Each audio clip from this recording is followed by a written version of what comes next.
Hey guys, Mike here, the Detroit Borg, with a look at the Samsung Galaxy Note 2, the 5.5-inch supersized version of the Galaxy S3. Now, of course, the distinguishing feature with the Note series is this integrated stylus, which has some software optimized for the stylus technology, and of course, we'll explore that once we get it out of the box. But again, this is a 5.5-inch display, Super AMOLED display, very high quality, higher quality than the one in the GS3. This has a resolution of 720 by 1280, which is actually identical to the Galaxy S3, but it's spread over 5.5 inches versus 4.8. So that gives us a pixel density of 265 ppi, which is pretty good.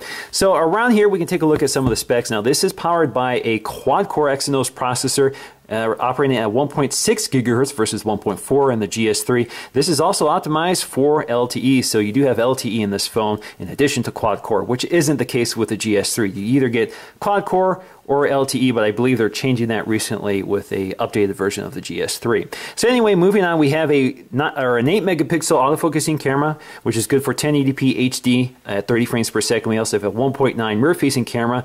We have that S Pen, of course, and we have multi-view, so we can pop out windows, we can look at windows side by side. Technology we've kind of seen on the GS3 and the Note 10.1 I've reviewed previously. We have full HD recording and playback. We have a 3100 milliamp battery, which makes this one of the largest batteries you can buy, next to the Droid Razr Max from Motorola. And the other big news here is that this is powered by Android 4.1 or Jelly Bean. Alright, so let's go ahead and crack into our phone here.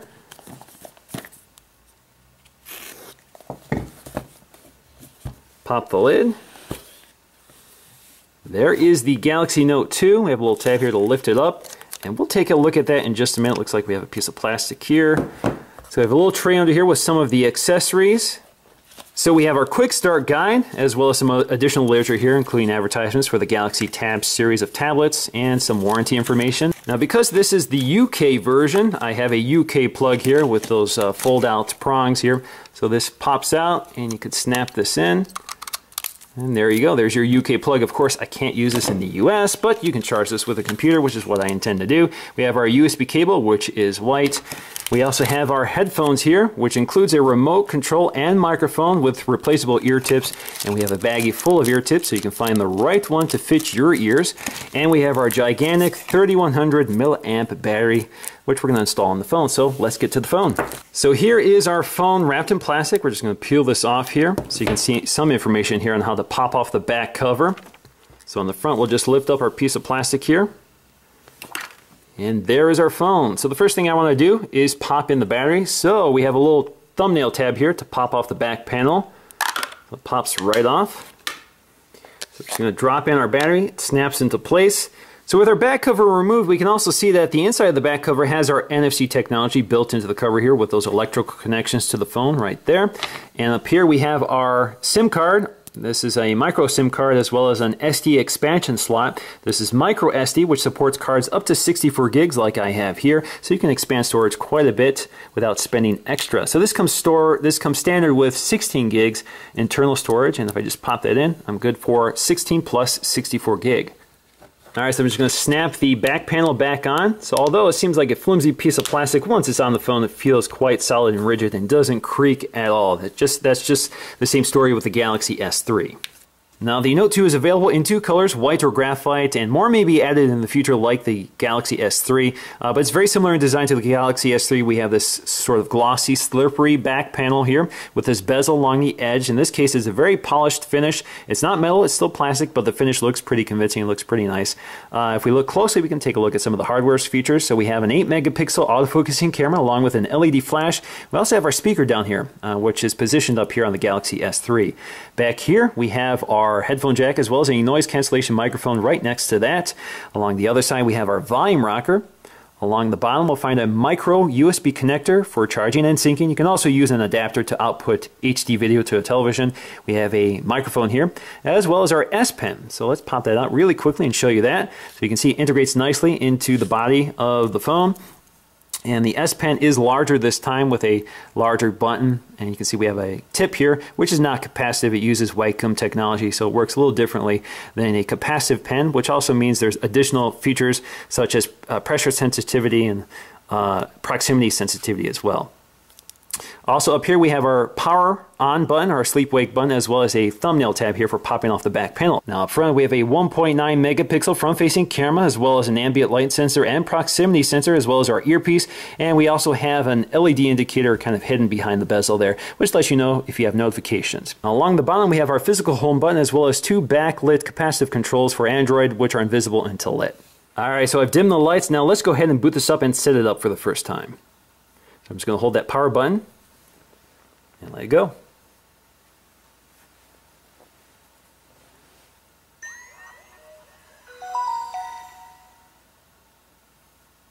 Now the Note 2 is very similar to the Galaxy S3, so we still have that TouchWiz user experience, complete with a nature theme, which you can turn on and off. You can turn off those water effects if you want as well. On the lock screen, you can launch a variety of apps, which you can change under settings. You can see they actually give us 5 here instead of just 4 like you get on the GS3. And you see those badges you get for text messages or other notifications like voicemail. So if you want to launch any of these, just swipe up on them. It takes you right to the app. Now, if we look at the home screen, again, very similar to the Galaxy S3, they give us 7 by default.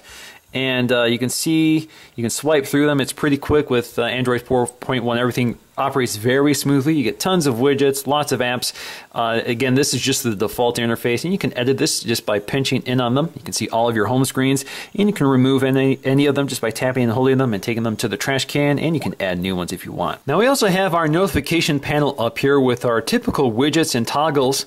So we can toggle on Wi-Fi, GPS, we can mute the phone, lock the screen rotation, toggle on Bluetooth, toggle on mobile data. We also have blocking mode, which is new. We're used to notifications, so you can turn off notifications globally, but blocking mode basically allows you to specify exactly what you want blocked, not just everything. You can block certain numbers or allow certain numbers in. You can control that under settings. You also have power saving mode, all share cast. So if you tap all share cast, it will scan your network for available devices that you can broadcast audio, video to those devices. So this supports DLNA. Right now, I don't think I have anything on my network, so I didn't find anything, but that's one way of getting quick access to that information. You also have Sync, so you can turn off Google Sync. Also new with Android 4.1 is the ability to expand notification as well as information from Google Now. And of course, we also have Google Now in addition to S-Voice. So let's test out Google Now. What's the weather like in New York today? The forecast for New York today is 81 degrees with a chance of storm.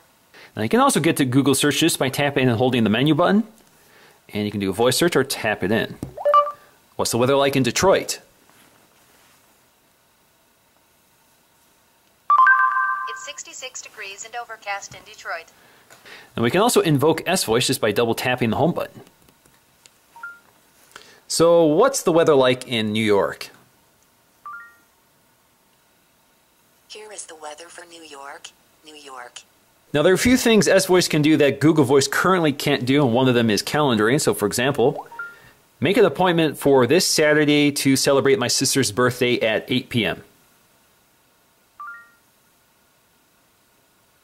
Should I save the following meeting to your calendar?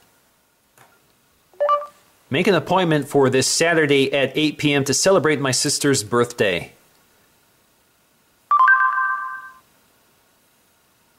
All right, so you can see Google can't quite handle those sort of tasks. Now looking at the basic home screen, we have Home, Contacts, S-Note, and Messaging. If you want to get to more apps, just tap the More Apps icon, and you can have more apps here to drag and drop to your home screen. Now these are all the default apps, all the apps that have come included with the Note 2. A lot of them are Samsung apps, a lot of them are already on the home screen. We have Flipboard. We have an FM radio, so this international version does have an FM radio. I'm not sure if the US versions will carry that. Usually they don't. We have Google+, we have the standard Android browser, Gaming, Learning Hub, we have Music Hub, the Messenger app from Google, Google+, we have Maps, lots of other things here that are standard with most Android devices, including Play Movies, the Play Store, Reader's Hub. We have the phone app as well as Paper Artist, which we'll explore a bit later. We have navigation. We have a file manager. We have Voice Recorder. We have Voice Search, which is the Google Voice Search. So if we tap that, it takes us right to Google Voice. So you can drop that icon in the home screen if you would like to do that as well. We also have a video player, and of course we have YouTube, Google, and Google Talk. Now, as soon as you remove the S Pen, this will activate some of the S Pen features. You can see that we actually get a new home screen, complete with all of our S Pen optimized apps, especially Notes here. This also works when you're in the lock screen. So if you lock your phone and you pull the S Pen out, you can see it jumps right to those features, and you can launch a note and start taking some notes. So here you can just write. You can handwrite on it like you would like a piece of paper, or you have lots of other functions. So up here, you can see if we tap on this, if I tap and hold it, I have several options here. I can draw shapes, I can draw math functions, or I can start using handwriting recognition. So let's try that out first. So if we tap that, we can type hello. You can see it translates that. And we can also do functions here, so we can go 3. So there you go. We're going to insert that. And we can also do shape recognition.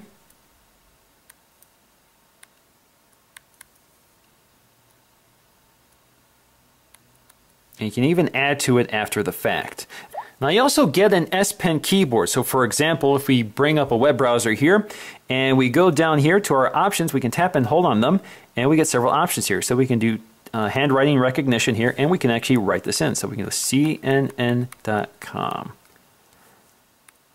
So it recognized CNN.com and it'll take me right there. Now another feature with the S Pen is that it allows you to take clippings. So for example, I want part of this image here for an article or for something I want to post to a text message. So all I have to do is click and hold that button on the S Pen and sort of highlight the section I want. You can see it will add it to my clipboard, and I can take this to S Note, for example. And there we go. I can open up a template here and load it in. So here I can resize it, move it around, and I can continue and add more and more clips as I want.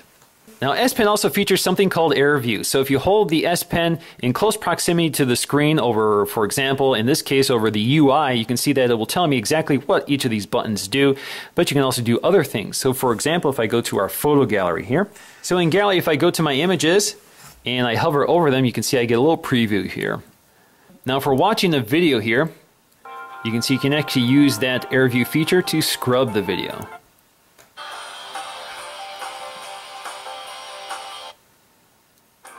Now while we're in video mode, we can also explore some other features here unique to the Note 2. So we have this pop-out viewer here, which is not new, so you can continue to watch a movie, at least a movie loaded on the Galaxy Note 2 itself, and you can resize it here and move it around and continue doing whatever you want in the background.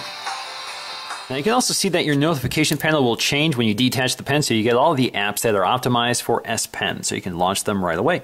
Now we also have something called Quick Command, which you can access from the notification panel when you've removed the stylus. So here you can type a symbol to indicate an action. So for example, a question mark will do a Google search, an @ sign will do an email address, and you follow that with a word. So for example, if I want to do a Google search for Android, I just do question mark, Android, and let it run. Now you can also create your own commands. So for example, if we go up to the settings up here, we have our commands panel here, and these are all the predefined ones, and you can add your own. So we can select an application. You can select any third-party application you want. It doesn't have to be the ones that Android has included. So we can do the FM radio. So we can open FM radio, and all we have to do is, let's do F for FM radio. There you go. So I guess we can go to Quick Command and write F, and it will open the FM radio. Now you can also get to quick actions from anywhere on the device just by tapping and holding the S Pen and swiping up. You can see you get that gesture here. So here we have our quick actions, and again, if you type in F here or write in F, you can see it will recognize that as open FM radio. Now there is one feature here which I can't show you in this video because it hasn't been pushed out yet to the early devices, which is this sort of multi-viewer. So you can launch apps side by side. You can control two apps at the same time in sort of a multi-window mode. This only works with Samsung apps, so you can't, for example, launch Chrome and launch another third-party note-taking app. You have to use the Samsung apps such as the included internet browser and S Note in order for that to work. But it's a feature that I've demonstrated on the Galaxy Note 10.1, and it works about the same. Now under settings we have some controls for our S Pen. So if we go to the S Pen panel, you can see we have dominant hand, so we can change that to left-handed or right-handed, and that will dictate the orientation of the keyboard and number pads for one-handed mode, which I'll show you a bit later. We also have pen attached or detached sounds. You can turn that off or on or change the sound. We also have open pop-up note. So if you enable this, every time you take the pen out of its silo, you get this little pop-up note here, which you can take notes on and you can reposition it. So this will appear no matter what you're doing, whether you're on the phone or on a web browser. You also have battery saving mode. So if you enable this, it will stop scanning for the presence of the S Pen, which requires more battery power. You also have S Pen Keeper, which will basically, if you leave the pen on the ground or somewhere on the table and start moving the phone around, it will warn you with a notification and pop-up message. We also have Air View, which you can toggle on and off. You also have sound and haptic feedback, which I don't like, so I tend to turn that off. You also have your quick command settings, which I've just explored earlier. Now, something also unique to the Note 2 is one-handed operation. So you can find that under settings here. So you can tap one-handed operation. And you have several toggles here you can toggle on and off. And this works with whether you're left-handed or right-handed. So you want to specify that under settings as well. But basically what this will do, if we take a look at the preview here, is that it will align certain keyboards and keypads to left-hand or right-hand users so that you can continue to use the device with one hand. So that's kind of a nice compromise for people who are concerned about the one-handability of this phone. Now, the camera app is pretty familiar here, very full-featured, typical of the Samsung TouchWiz user interface. So you can toggle between camera or video mode here just by swiping the toggle here. So in camera mode, you have something called burst shot. So if you just happen to hold the shutter release, it will take up to 20 photos in rapid succession. Now on the left, we have all of our controls here, which we can rearrange just by tapping and holding them and moving them around. And you can see we have lots of other options, which we can also drag here. When we're done, we can just drop into place. So our flash settings are pretty familiar here. Turn it off, on, or set it to auto. You also have scene mode, or shooting mode, which has lots and lots of options. You can do best photo, which will take 8 photos in rapid succession, and you can pick the best one you want. Best faces also works the same. Face detection, you also have panorama mode. Share shot, which uses Wi-Fi Direct to share photos with other compatible devices like Samsung devices. HDR, you have Buddy Photo Share, which recognizes the people in your photos and automatically shares them with those people. You also have the beauty shots, smile shots, and low light shots. You also have effects here, so you can change the effects of the camera here. So you can see the camera will change here in live view. And we have our settings here, which brings us back to lots and lots of options here. So you can change your effects. You can change your exposure value manually, which I really like here. So you have a little slider here, and you can change that manually. Of course, it does it automatically if you want. Looks like I have an effect here I don't want. But anyway, you can also change your resolution here. Right now I'm at maximum. You can change your ISO levels. Right now it's at auto. You can change your metering to matrix, center weighted, or spot, outdoor visibility, auto contrast, guidelines, auto share shot, anti-shake. So you do have stabilization, GPS tagging, contextual file names. You can take photos using voice. So I guess you can take a photo while using the voice. So let's try that on. Let's try that off. Shoot. There you go. So that does work. Now, in terms of quality, this camera shoots very good stills. This is definitely one of the better smartphone cameras I've used. This really falls in line with the iPhone 5 and the Galaxy S3. Again, both are 8 megapixel cameras with pretty good lenses and good software, so you can get a lot of detail. You can really zoom in and see just how sharp this camera is. Now, images also look very sharp and very clear. You can really zoom in and see a lot of detail. So color balance looks good, white balance, exposure, all look very good, so you don't get really deep contrasts or overexposed light. Definitely one of the better cameras I've used on any smartphone. It really falls in line with the Galaxy S3 and the iPhone 5. Really not much difference there. Certainly the software helps as well, so you get excellent video in particular. Video looks very sharp. No artifacting, excellent color reproduction with nice balance between the highs and low lights. The camera focuses pretty quickly. You can get a lot of detail. You're really close, especially for those macro shots. Definitely one of the better cameras I've used for a smartphone.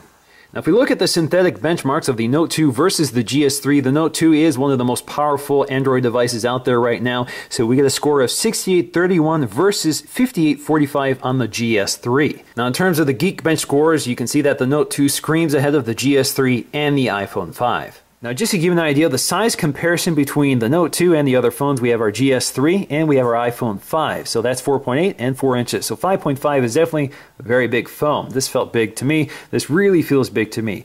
But it's not impossible. So I can still hold it in my hand. I can almost operate it with one hand, but of course I have very large hands, but it feels a little uncomfortable. You definitely have to loosen your grip in order to use the phone. So you really have to kind of move your fingers all the way back in order to reach it. But it gets the job done. But it's pretty much a two-handed phone. It's not entirely a one-handed phone, but you could get by with it. Now this large Super AMOLED display does look amazing. So we get deep contrast with very vibrant colors, and this time it's even wider and brighter than the GS3. So they've been able to improve performance overall. So you get excellent off-axis viewing, and you have pretty high pixel density, not up to iPhone 5 specs with 326 ppi, but at 265 ppi it's pretty good. So even with very small text, if we zoom in here, hopefully it focuses for me, you can see we can continue to read the text even though it's really zoomed out. So you can see pretty good clarity there.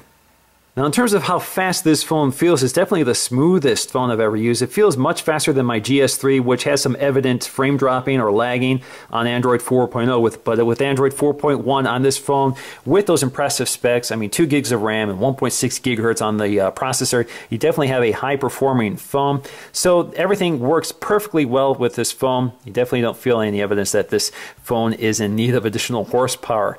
So definitely one of the best experiences I've had, especially with a TouchWiz device, which tends to be much more laggy than a bare Android experience. So for example, the Nexus phone with Android 4.1 is one of the smoothest Android experiences you can get, and this actually comes pretty close. Now the other big story here is because you have a large phone, you also have a large battery. So even though you have a larger screen with higher specs, that battery is still good for 35 hours of talk time. So that's impressive since most phones will average about 8 hours. So that's definitely on the high-end side and makes this one of the largest battery capacity phones in the market. So in conclusion, I definitely think the Note 2 is an interesting product for a number of reasons, but for me the most interesting is that large, high-quality OLED screen. I definitely really like it, as well as the impressive internal specs and Android 4.1, which makes this a very smooth performing phone. You also have that enormous battery, which is great for excellent battery life. Since most smartphones kind of struggle in this regard, it's nice to have a large phone with a large battery to get you through the day and then some. The stylish for me is less interesting, although it certainly has some interesting use cases. I haven't really found a need for it. But for me, that just happens to be a nice bonus, which hides kind of discreetly in the phone. It doesn't really need to be used. At least it's there if you want to use it. So that's something to consider. But for me, the large screen, large battery, and impressive internal specs and software make this phone a very interesting product to look at. So that's going to do it for me, guys, in this video. Thanks for watching, and I'll see you again in the next one.